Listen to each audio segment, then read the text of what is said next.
வானொலியில் நீங்கள் கேட்டு மகிழ்ந்த தென்கட்சிக்கோ சுவாமிநாதன் அவர்களின் இந்த ஒரு தகவல் கதை தொகுப்பினை கேட்கலாம். வாழ்க்கையில் சில சந்தர்ப்பங்களில் நாம் சில அவமானங்களை சந்திச்சே தீர வேண்டியிருக்கு. என்ன பண்ணுறது, காலம் அப்படி.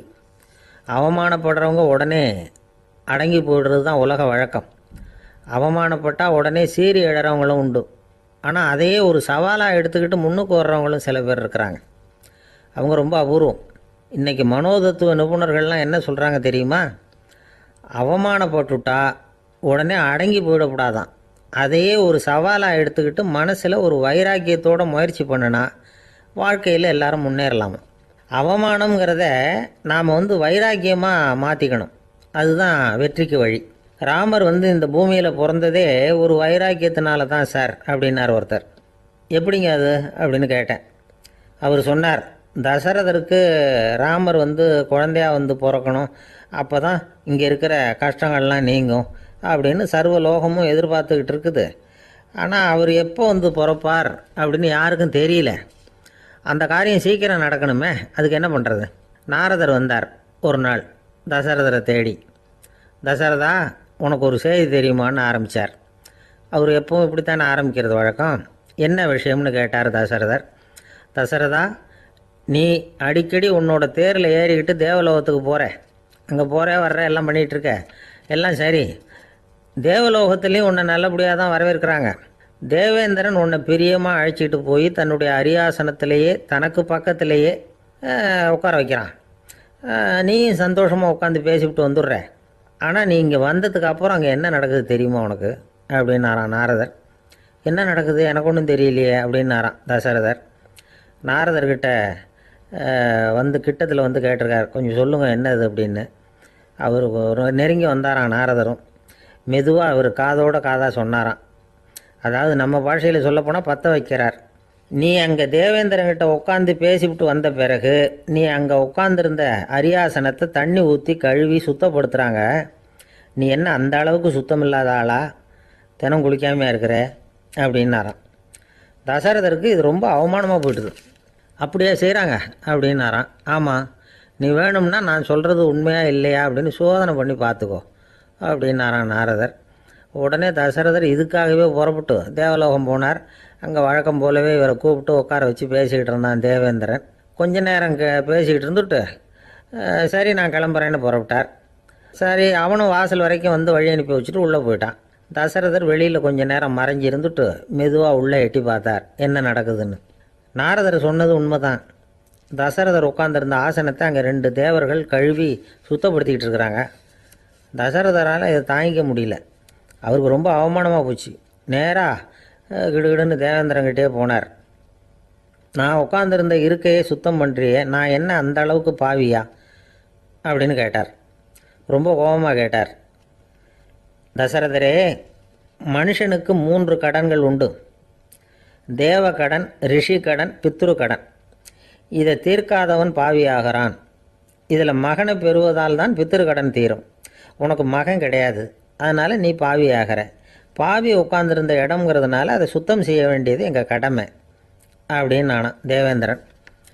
இந்த இடத்துல தசரதருக்கு ஏற்பட்ட அவமானம் ஒரு வைராக்கியமாக மாறிச்சு. தேவேந்திரனே கேட்டுக்கோ, ஒரு மகனை பெற்ற பிறகு தான் இந்த சபையில் மறுபடியும் அடி எடுத்து வைப்பேன் அப்படின்னு சொல்லிவிட்டு போயிட்டாரான். போய் புத்திர காமேஷ் யாகம் பண்ணார். புத்திரர்கள் பிறந்தார்கள். இந்த கதையில் உள்ள கருத்து என்னென்னா, தேவேந்திரன் தசரதரை அப்படி அவமானப்படுத்தலைன்னா அவருக்கு இப்படி ஒரு வைராக்கியம் பிறந்திருக்குமா? யோசித்து பார்க்கணும். நமக்கு ஏற்படுகிற சில அவமானங்களையும் வைராக்கியமாக மாற்றிக்குவோம். அப்படி மாற்றிக்கிட்டோம்னா வாழ்க்கையில் முன்னேறலாம். நம்ம ஆளுங்க சில பேர் அவமானத்தை வைராக்கியமாக மாற்றிக்கிறது எப்படி தெரியுமா? நம்மக்கிட்ட ஒரு பையன் சொன்னான், எங்கள் அப்பா என்னை எல்லாருக்கும் முன்னாடி வச்சு திட்டிவிட்டார், பொறுப்பு இல்லாமல் ஊர் சுற்றுறேன்னு சொல்லி அவமானப்படுத்தி விட்டார். இனிமேல் நீ என் முகத்திலேயே முழிக்காதரா போடான்னு வேற சொல்லிவிட்டார். எனக்கு ரோஷம் வந்துட்டுது. அந்த அவமானத்தை வைராக்கியமாக மாற்றிக்கிட்டேன். அன்னையிலேருந்து அவர் முகத்திலேயே முழிக்கிறதில்ல அப்படின்னா. அப்படியான்னு கேட்டோம். ஆமாங்க, அவர் வீட்டில் இல்லாத நேரமாக பார்த்து உள்ள சமையல் கட்டுக்கு போய் சாப்பிட்டுட்டு நைஸாக வெளியில் வந்துடுவேன் அப்படிங்கிறான் அவன். ஒரு ராஜா ஊரெல்லாம் சுற்றி பார்த்துட்டு வரலாம்னு ஒரு நாள் புறப்பட்டு போனார். ஒரு இடத்துல தறி நெசவு வேலை ரொம்ப மும்முரமாக நடந்துக்கிட்டு இருந்தது. ஒரு பெரியவர் தறியால் நெசவு வேலை செஞ்சுக்கிட்டு இருந்தார். பக்கத்தில் ஒரு அழகான பொண்ணு உட்காந்து நூலை சுற்றிக்கிட்டு இருக்குது. ராஜா அந்த பெரியவரை பார்த்து யார் இந்த பொண்ணுன்னு விசாரித்தார். ராஜா அப்படி கேட்டதும் அவருக்கு ரொம்ப பெருமையாக போயிட்டுது. ஏன்னா உட்காந்துருந்தது அவரோட மகள். அரசே, இது என்னுடைய மகள். இவ வேகமாக நூல் திரிக்கக்கூடியவள். வைக்கோலை எடுத்து இவ திரிச்சா கூட அது எல்லாம் பவுனிழையாக வெளியில் வரும் அப்படின்னு ஒரு ராசி இவளுக்கு அப்படின்னு ரொம்ப பெருமையாக ராஜா கிட்ட சொன்னார். ராஜா இதை கேட்டதும் அசந்துட்டார். அப்படியா, இவ்வளவு அழகும் சாமர்த்தியமும் உள்ள இந்த பொண்ணு என்னோட வரட்டுமே, இவளை என் மருமகளை ஆக்கிக்கிறேன் அப்படின்னார் ராஜா. அந்த பெரியவருக்கு ஒன்றும் புரியல. ஏதோ கொஞ்சம் பெருமையாக சொல்ல போக அது இப்படி ஆயிட்டுதே அப்படின்னு கவலைப்பட்டார். இருந்தாலும் ராஜா பேச்ச தட்ட முடியுமா, மகளை அனுப்பி வச்சுட்டார். ராஜா அந்த பொண்ணை அரண்மனைக்கு அழைச்சிட்டு வந்தார். அங்கே ஒரு அறையில் வச்சு பூட்டி விட்டார். அந்த ரூமு நிறைய வைக்கோலை கொண்டாந்து போட்டு அடைச்சாங்க. 3 ராட்டைகள் வேற வச்சுருந்தாங்க. நாளைக்கு பொழுது விடியறதுக்குள்ளே நீ இந்த வைக்கோலையெல்லாம் தங்க இழைகளாக மாற்றி காட்டணும். நாளைக்கு காலம்பரம் வந்து நான் இந்த அறை கதவை திறப்பேன். உன் தகப்பன் சொன்னது மாதிரி எல்லாம் தங்கமாக மாறி இருக்கணும், இல்லைன்னா நீ உயிர் தப்ப முடியாது அப்படின்னு உத்தரவு போட்டார். பாவம் அந்த பொண்ணு என்ன பண்ணும், பகல் பூரா அழுதுகிட்டே உட்காந்துருக்குது. ராத்திரி பூராவும் தூக்கம் வரல. மறுநாள் அதிகாலை நேரத்தில் யாரோ கதவை தட்டுற சத்தம் கேட்டுது. பயந்துக்கிட்டே கதவை திறக்கிறா. திறந்து பார்த்தா வெளியில் 3 அவலட்சணமான பெண்கள்.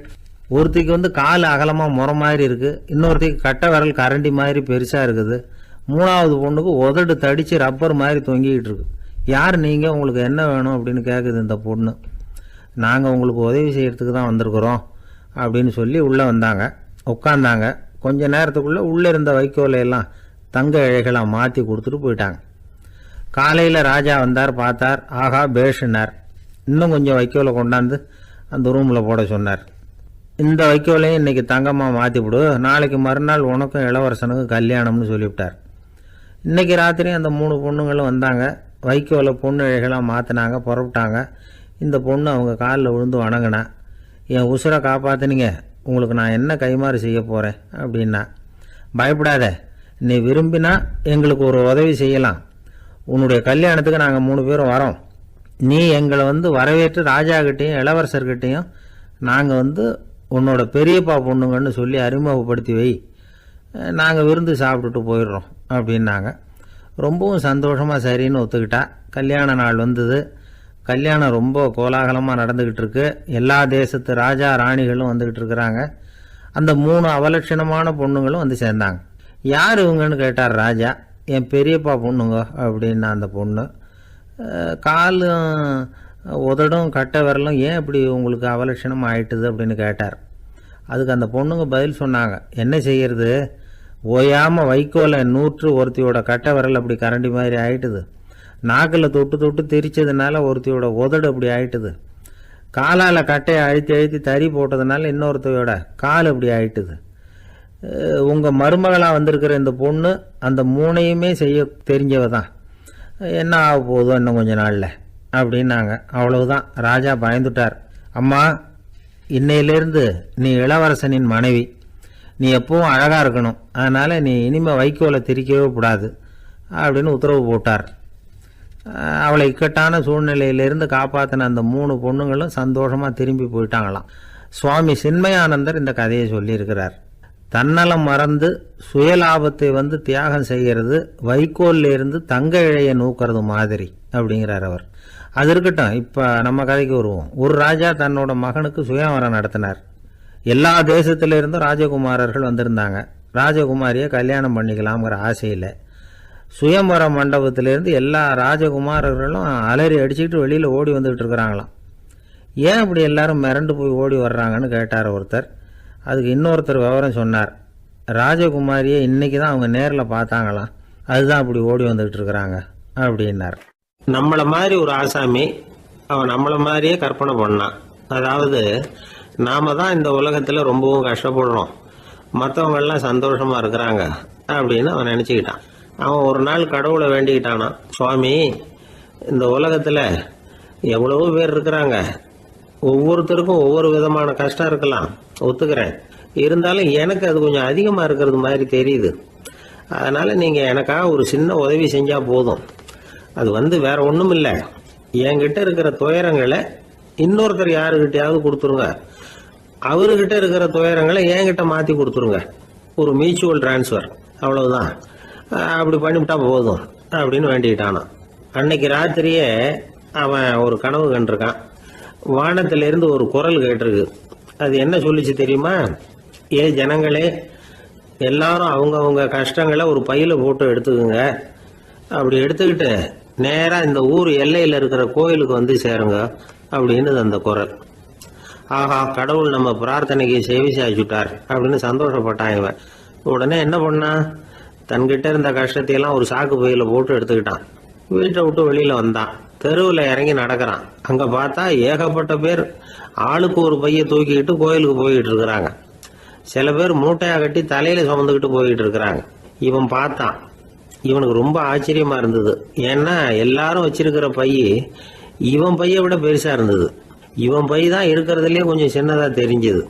இப்ப அவன் மறுபடியும் சாமியை வேண்டிக்கிட்டான். கடவுளே, இப்ப உள்ள சூழ்நிலையை கவனிச்சா என்கிட்ட இருக்கிற பைய பரவாயில்லன்னு தோணுது.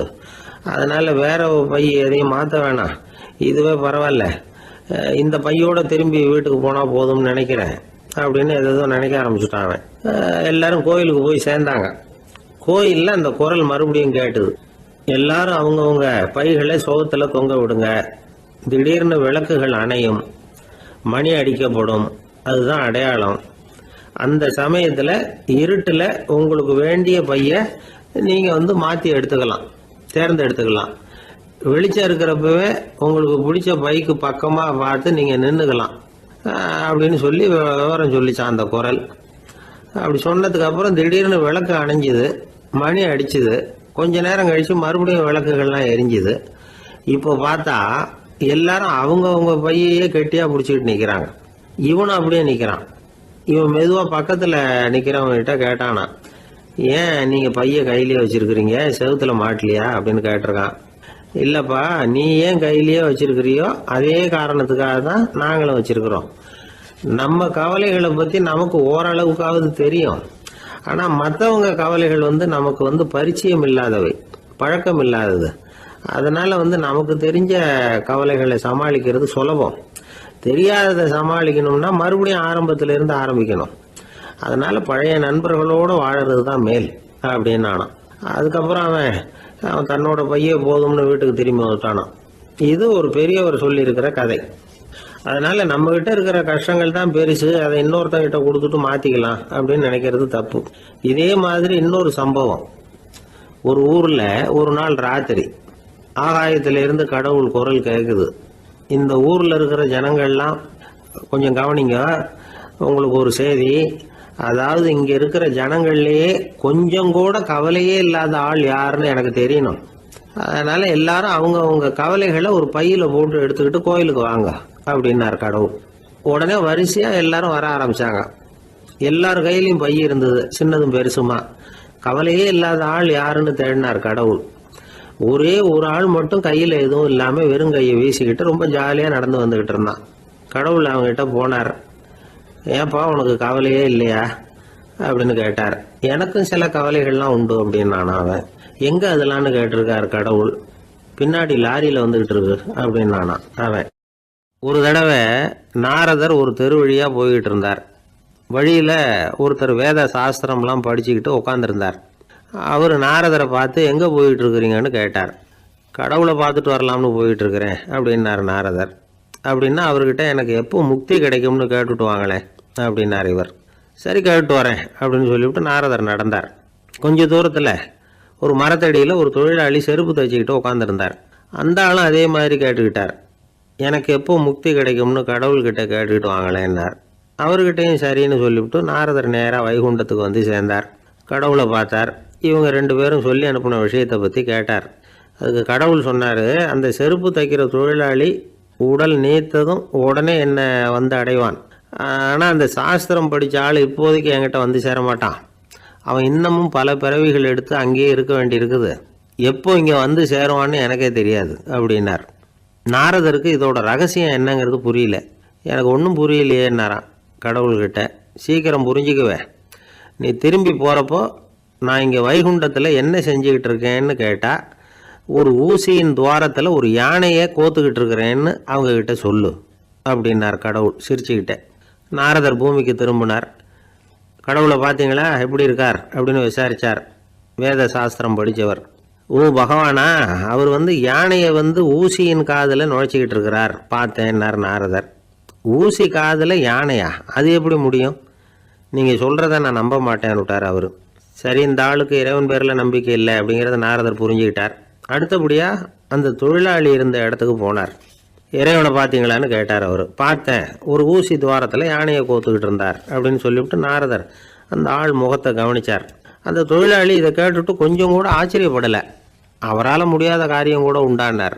என்ன இப்படி சொல்கிற, ஊசியின் துவாரத்தில் யானையை கோக்க முடியும்னு நீ நம்புறியா அப்படின்னு கேட்டார் நாரதர். நிச்சயமாக நம்புகிறேன்னார் அவர்.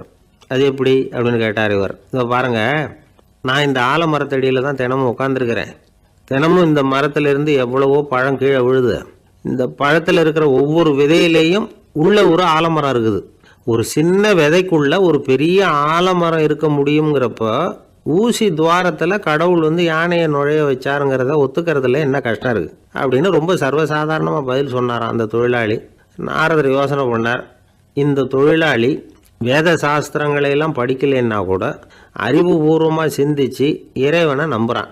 அதனால தான் கடவுள் இந்த ஆளுக்கு சீக்கிரம் முக்தி கிடைக்கும்னு சொன்னார் அப்படிங்கிறத புரிஞ்சுக்கிட்டாராம்.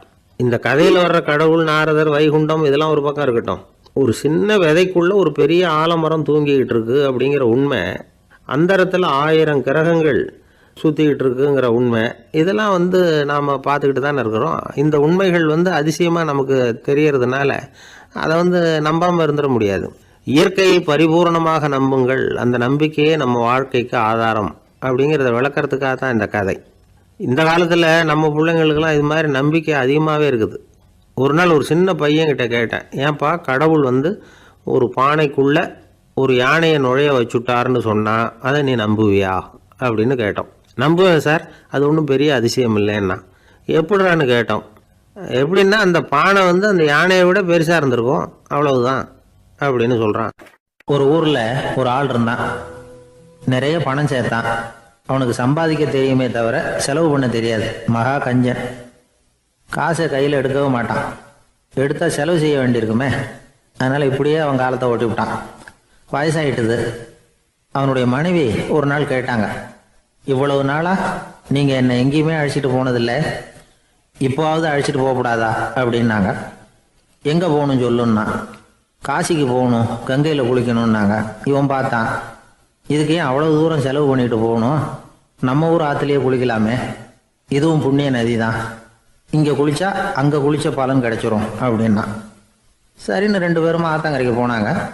அன்றைக்கி ஏதோ விசேஷம், நிறைய கூட்டம், நிறைய பேர் குளிச்சுக்கிட்டு இருக்கிறாங்க. கரையில் சில புரோகிதர்கள் நின்றுக்கிட்டு இருக்கிறாங்க. குளிக்கிறதுக்கு முந்தி அவங்கக்கிட்ட உட்காந்தா ஏதோ மந்திரம்லாம் சொல்லுவாங்க, கொஞ்சம் காசு கொடுக்க வேண்டியிருக்கும். அதனால் இவன் என்ன பண்ணான், ஆத்தங்கரையிலேயே கொஞ்சம் தூரம் போனான். ஊரை விட்டு தள்ளி வந்துட்டான். அங்கே யாருமே இல்லை. அப்பாடான்னு சந்தோஷப்பட்டான். குளிக்கலாம்னு புறப்பட்டான். இந்த நேரம் கடவுள் பார்த்தார், இந்த கஞ்சனுக்கு ஏதாவது புத்தி போகட்டணும் அப்படின்னு நினைச்சார். உடனே ஒரு புரோகிதர் மாதிரி உருவத்தை மாற்றிக்கிட்டு அந்த ஆள் முன்னாடி நின்னார். அவனுக்கு அதிர்ச்சி. இங்கே யாருமே இருக்க மாட்டாங்கன்னு நினச்சா இங்கேயுமே ஒரு ஆள் வந்துட்டாரு, என்ன பண்ணுறதுன்னு யோசனை பண்ணான்.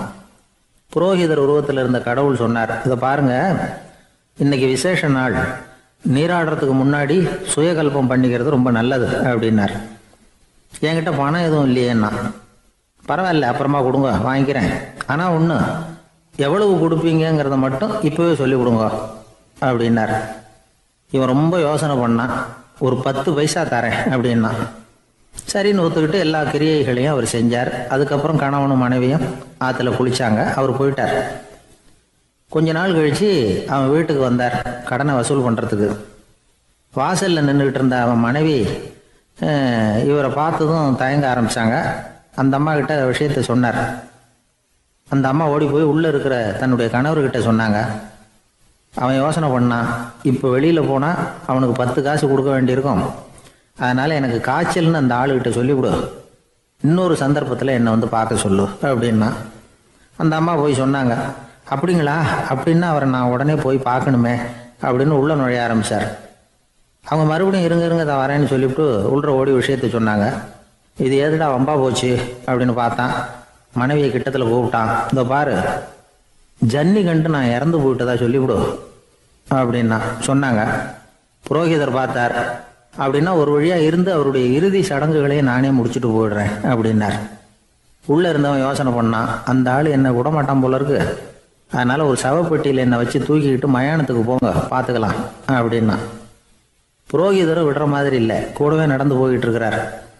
அங்கே இறக்கி சடங்குகளை முடிச்சுட்டு தீ வைக்கிற நேரம் பொட்டிக்குள்ளே இருந்த நம்ம ஆள் அலறி அடிச்சுட்டு வெளியில் ஓடி வந்தான்.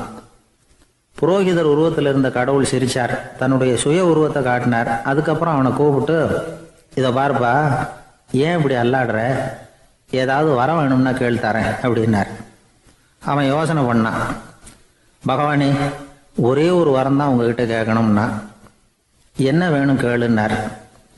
அந்த 10 பைசா தட்சணையை தள்ளுபடி பண்ணா போதும் அப்படின்னா. கடவுளும் சரின்னு சொல்லிட்டு போயிட்டார். இப்படி ஒரு கதையை சுவாமி சிவானந்தர் சொல்லியிருக்கிறார். செல்வந்தர்கள் பல பேர் இப்படித்தான் இருக்கிறாங்க. தாங்களும் அனுபவிக்க மாட்டாங்க, அடுத்தவங்களுக்கும் கொடுக்க மாட்டாங்க.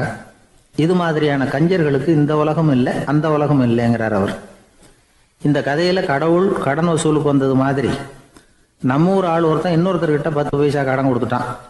திருப்பி வாங்கறதுக்கு நடையா நடக்கிறான். கடைசியா கேட்டான், நீ எப்பதான் கடனை திருப்பி தரப்போற, அதை முடிவா சொல்லுன்னா. வர்ற வியாழக்கிழமை கண்டிப்பா கொடுத்துருவேன் அப்படின்னானா அவன். அன்னைக்கு நான் ஊர்ல இருக்க மாட்டேனே அப்படின்னானா இவன். அதனால என்ன, நானும் தான் அன்னைக்கு ஊர்ல இருக்க மாட்டேன் அப்படின்னானா. அசோக மன்னர் வந்துகிட்டு இருக்கார். அவருடைய ஆலோசகர்கள் எல்லாம் பக்கத்துல வந்துகிட்டு இருக்கிறாங்க. அந்த சமயத்துல எதிரில் ஒரு புத்த பிக்ஷு வர்றார். அசோகர் பார்க்கிறார். ஓடி போய் அவர் காலில் விழுந்து வணங்குறார். அசோக மன்னரின் தலை அந்த புத்த துறவியின் பாதத்துல பட்டுக்கிட்டு இருக்கு. பக்கத்துல நின்றுகிட்டு இருந்த அமைச்சருக்கு இது ரொம்ப சங்கடமா போச்சு. ரொம்ப வருத்தப்பட்டார். நம்ம அசோக சக்கரவர்த்தி எப்பேற்பட்டவர், அவரோட தலை ஒரு சன்னியாசியின் பாதத்துல படுறதா அப்படின்னு நினைச்சு ரொம்ப கவலைப்பட்டார். அரண்மனைக்கு திரும்பினதும் அமைச்சர் மெதுவா ஆரம்பிச்சார். அரசே, எனக்கு ரொம்ப வருத்தமா இருக்குது அப்படின்னார். எதுக்குன்னார் மன்னர். அசோக சக்கரவர்த்தியின் தலை, அதாவது அந்த சிரம், ரொம்ப மதிப்புமிக்க ஒன்று. அது ஒரு சன்னியாசியின் காலில் படலாமா அப்படின்னார். அசோகர் பதில் சொல்லல, சிரிச்சார், போயிட்டார். அதுக்கப்புறம் ஒரு சரியான சந்தர்ப்பத்துக்காக காத்துக்கிட்டு இருந்தார். ஒரு நாள் அமைச்சரை கூப்பிட்டார். எனக்கு 3 தலைகள் வேணும் அப்படின்னார். சொல்லுங்க, கொண்டுகிட்டு வரேன் அப்படின்னார் அமைச்சர். அசோகர் சொன்னார், முதல்ல எனக்கு தேவையானது ஒரு ஆட்டின் தலை, 2வது ஒரு புலியின் தலை, 3வது ஒரு மனிதனின் தலை. இதுதான் அசோகர் கேட்டது. எங்க இருந்தாலும் கொண்டு வாங்கன்னார். அமைச்சர் புறப்பட்டார். ஆட்டுத்தலை, புலித்தலை கிடைச்சிட்டுது. அப்புறமா ஒரு சுடுகாட்டுக்கு போய் ஒரு மனித தலையும் சேகரம் பண்ணிட்டு ராஜா கிட்ட வந்துட்டார். அரசே, உங்கள் ஆணைப்படி 3 தலைகளையும் கொண்டு வந்திருக்கிறேன்னார். அசோகர் பார்த்தார். ரொம்ப நல்லது, இப்ப இது 3ஐயும் எடுத்துக்கிட்டு போய் சந்தையில வித்துட்டு வாங்க அப்படின்னார். அமைச்சர் அதுகளை எடுத்துக்கிட்டு சந்தைக்கு போனார். முதல்ல ஆட்டுத்தலை நல்ல விலைக்கு வித்து போச்சு. நல்ல விலை கொடுத்து வாங்கிட்டு போட்டாங்க. அடுத்தபடியா புலி தலைய ஒருத்தர் வாங்கிட்டார். அதை பாடம் பண்ணி வீட்டில் மாட்டி வைக்கலாமே அப்படின்னு நினைச்சு அதையும் வாங்கிட்டு போட்டார். மனித தலையை மட்டும் வாங்கறதுக்கு யாரும் முன் வரல. எல்லாரும் அதை பார்த்துட்டு விலகி போக ஆரம்பிச்சாங்க. அமைச்சர் திரும்பி வந்தார். அரசே, இந்த தலையை மட்டும் யாரும் வாங்க மாட்டேங்கிறாங்க அப்படின்னார். சரி, பரவாயில்ல, இதை இலவசமாவே எனாமாவே யாருக்கிட்டையாவது கொடுத்துட்டு வந்துருங்க அப்படின்னார். அமைச்சர் மறுபடியும் சந்தைக்கு போனார். இதை இலவசமா தரேன், இதை வாங்கிக்கோங்க அப்படின்னார். அப்பவும் அதை யாரும் வாங்கிக்கிறதுக்கு தயாரா இல்லை. மறுபடியும் திரும்பி வந்து மன்னர்கிட்ட விவரத்தை சொன்னார். இப்போ மன்னர் சொல்றார், அமைச்சரே, உயிர் இருக்கிற வரைக்கும் தான் இந்த தலைக்கு மதிப்பு. ஜீவன் போனதுக்கு அப்புறம் அதோட மதிப்பும் போயிடுது. அதனால மதிப்பு இருக்கும் பொழுதே பெரியவர்கள் பாதம் பணிந்து அந்த புனிதத்தை பெற்றுக்கொள்ளணும் அப்படின்னார். பணிவுங்கிறது வேற, அடிமைத்தனம்ங்கிறது வேற. பெரியவர்களை பணிவது நமக்கு பெருமை தரக்கூடிய விஷயம். இதை மனசுல வச்சுக்கிட்டு எப்போ காலில் விழணும், எப்போ காலில் விழக்கூடாது அப்படிங்கிறத முடிவு பண்ணிக்கணும். ஒரு சாதாரண ஆள் நடந்து வந்துகிட்டு இருந்தார். எதிரில் வந்த ஒரு பெரிய மனுஷன் ஓடி போய் அவர் காலில் விழுந்து தன்னுடைய தலையை அவர் பாதத்தில் கொண்டு போய் வச்சார். கொஞ்ச நேரம் கழிச்சு எழுந்திரிச்சு வந்துட்டார். வந்த பிறகு இவரை கேட்டேன், ஏன் திடீர்னு ஓடி போய் அந்த ஆளு காலில் விழுந்தீங்க, அப்படின்னேன். அவர் போட்டிருக்கிறது என்னோட காணாமல் போன செருப்பான்னு கண்டுபிடிக்கிறதுக்காக அப்படி விழுந்தேன் அப்படின்னார். ஒரே ஒரு ஊரில் ஒரு பாதிரியார் இருந்தார். ரொம்ப நாள் சந்தோஷமாக வாழ்ந்தார். ஒரு நாள் அவர் மடத்து சமையல் அறையில் பாத்திரங்களை கழுவி துலக்கி சுத்தப்படுத்திக்கிட்டு இருந்தார். அந்த சமயத்தில் ஒரு தேவதூதன் அவர் முன்னாடி வந்து நின்னான். இவர் நிமிர்ந்து பார்த்தார்.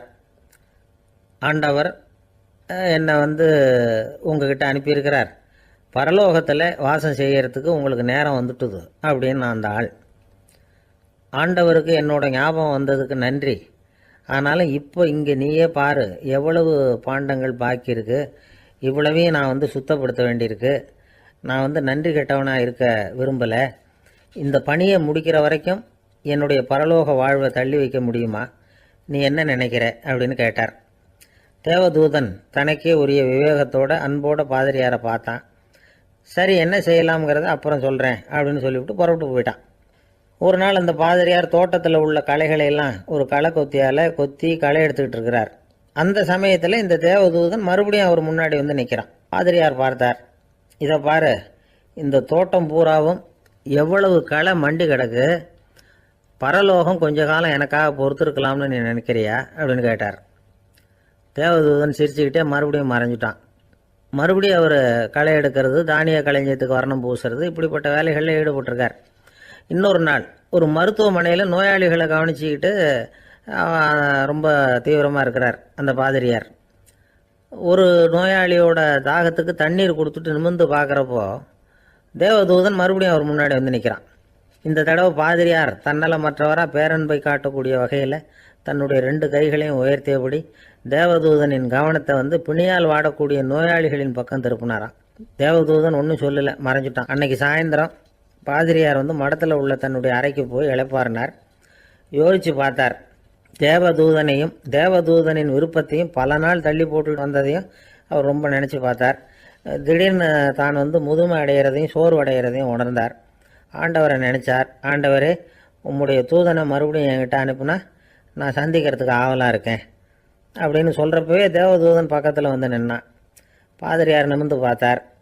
நீ இப்போவே என்னை அழைச்சிக்கிட்டு போக விரும்பினா நான் பரலோகத்துக்கு வர்றதுக்கு தயாராக இருக்கேன்னார்.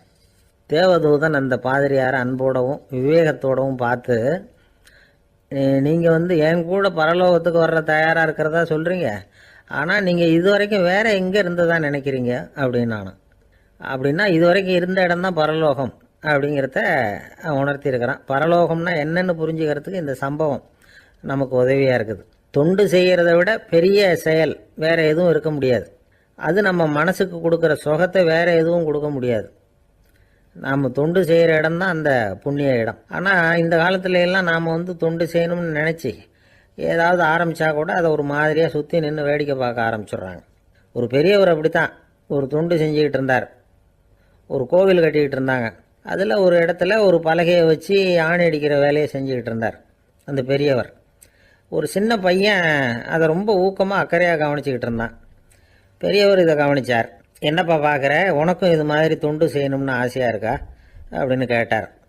அதுக்கு அந்த பையன் சொல்கிறான், அப்படி இல்லைங்க, நீங்கள் ஆணி அடிக்கிறப்போ கையில் சுத்தியால் அடிச்சுக்கிட்டா எப்படி துடிப்பீங்க, எப்படி கத்துவீங்கன்னு தெரிஞ்சுக்கிறதுக்காக அதை பார்க்கணும்னு ஆசை, அதுக்காக தான் காத்துக்கிட்டு இருக்கேன் அப்படின்னு நான். ஒரு ஊரில் ஒரு சித்தர் இருந்தார், சூஃபி சித்தர். அவர் ஞானம் பெற்ற ஒரு சித்தர். ஒரு நாள் அந்த நாட்டு மன்னன் அவரை பார்க்கறதுக்காக வந்தான். என்ன வேணும் உனக்குன்னு கேட்டார். நான் கடவுளை பார்க்கணும், அதுக்கு நீங்கள் தான் உதவி பண்ணணும் அப்படின்னா அவன். சித்தர் கொஞ்சம் யோசனை பண்ணார். சரி, போயிட்டு நாளைக்கு வாடினார். அதே மாதிரி மன்னன் போயிட்டு அடுத்த நாள் வந்தான். இங்கே நீ என்னோட ஒரு வாரம் தங்கியிருக்க வேண்டியிருக்கும்னார். சரின்னா ஒரு பிச்சை பாத்திரத்தை தூக்கி கையில் கொடுத்தார். அவனுக்கு ஒன்றும் புரியல, இருந்தாலும் வாங்கிட்டான். வாங்கிட்டு இதை என்ன செய்யணும் அப்படின்னு கேட்டான். இதை ஒன்றும் செய்ய வேணாம், இதை எடுத்துக்கிட்டு பக்கத்தில் உள்ள கிராமங்களுக்கு போ, வீடு வீடாக பிச்சை எடுத்துக்கிட்டு வா. அப்படி வந்த பிறகு தான் உனக்கு சாப்பாடும் ஓய்வும் கிடைக்கும். ஒரு வாரம் அப்படி செய், அதுக்கப்புறம் 8வது நாள் நாம் கடவுளை பற்றி யோசிக்கலாம் அப்படின்னார். இப்படி இவர் சொன்னதை கேட்டதும் அந்த அரசனுக்கு அதிர்ச்சி ஆயிட்டுது. ஒரு மாதிரி ஆயிட்டான். தன்னுடைய சொந்த நாட்டில் சொந்த குடிமக்கள்கிட்ட போய் பிச்சை எடுக்கிறதா அப்படின்னு யோசனை பண்ணி பார்த்தான். அதுக்கப்புறம் மெதுவாக அவன் அந்த சித்தரை பார்த்தான். ஐயா, சொந்த நாட்டிலேயே பிச்சை எடுக்கிறதுன்னா எனக்கு ஒரு மாதிரியாக இருக்குது, வெக்கமாக இருக்குது. நான் வேணும்னா வெளி தேசத்தில் எங்கேயாவது போய் பிச்சை எடுக்கவா அப்படின்னு கேட்டான். இதுக்கு அந்த சித்தர் ஒரு சம்மதிக்கலை. இதோ பாரு, உன்னால் பிச்சை எடுக்க முடியலன்னா பேசாமல் திரும்பி அரண்மனைக்கே போயிடு. அதுக்கப்புறம் கடவுளை பற்றியெல்லாம் பேசுகிறதுக்கு என்னை தேடிட்டு வரக்கூடாது அப்படின்னு விட்டார். மன்னன் தயங்கினான். இருந்தாலும் மனசை சரி பண்ணிட்டு சம்மதிச்சான். சரிங்க, ஒரு வாரம் இங்கே தங்குறேன், நீங்கள் சொல்கிறது மாதிரி பக்கத்து கிராமங்களுக்கு போகிறேன், வீடு வீடாக பிச்சை எடுக்கிறேன், வர்றேன் அப்படின்னா. ஒரு வாரம் தெரு தெருவாக பிச்சை பாத்திரத்தோடு அலைஞ்சான். சொந்த ஊரில் சொந்த குடிமக்கள்கிட்ட பிச்சை எடுத்தான். 7 நாள் முடிஞ்சது. 8வது நாள் அந்த சித்தர் மன்னனை கூப்பிட்டார். இப்படி வாழ்னார். வந்தான். இனிமே நீ கடவுளை பற்றி என்கிட்ட கேட்கலாம்னார். இனிமே கேட்கறதுக்கு ஒன்றுமே இல்லை சுவாமின்னா இவன். ஒரு வார காலம் பிச்சை எடுத்த பிறகு தான் கடவுளை காண முடியும் அப்படின்னு நான் கனவு கூட காணவில்லைன்னா. அப்படின்னா நீ பிச்சை எடுத்த காலத்தில் அப்படி என்னதான் நடந்தது அப்படின்னு கேட்டார் அவர். சுவாமி, ஒரு வார காலம் பிச்சை எடுத்ததில் என்னுடைய ஆணவம் அழிஞ்சுட்டுது. அது இப்போ இருக்கிற இடமே தெரியல. இப்போ அதை காணவே காணோம். பிச்சைக்காரனாக இருந்தப்போ பெற்றதை மன்னனாக இருக்கும்போது பெற முடியாதுங்கிறத புரிஞ்சுக்கிட்டேன் அப்படின்னா மன்னன். அடக்கம் பிறந்தவுடன் தெய்வீக கதவுகள் திறந்து கொள்ளுகின்றன அப்படிங்கிறார் ஓஷோ. நம்மால் ஒருத்தன் ஆணவம் அழியணுங்கிறதுக்காக ஒரு திருவோட்டை எடுத்துக்கிட்டு தெரு தெருவாக பிச்சை எடுக்க ஆரம்பித்தான். என்ன, தெய்வீக கதவுகள் திறந்துதா அப்படின்னு கேட்டார் ஒருத்தர். தெய்வீக கதவு திறக்கிறதுக்கு முன்னாடியே எங்கள் வீட்டு கதவு சாத்திக்கிட்டுதுன்னா. என்னடா சொல்கிறேன்னார். இனிமேல் வீட்டுக்குள்ளேயே வர வேணாம், இதையே தொழிலாக வச்சுக்கோ அப்படின்னு எங்கள் வீட்டில் சொல்லிவிட்டாங்க சார் அப்படின்னா.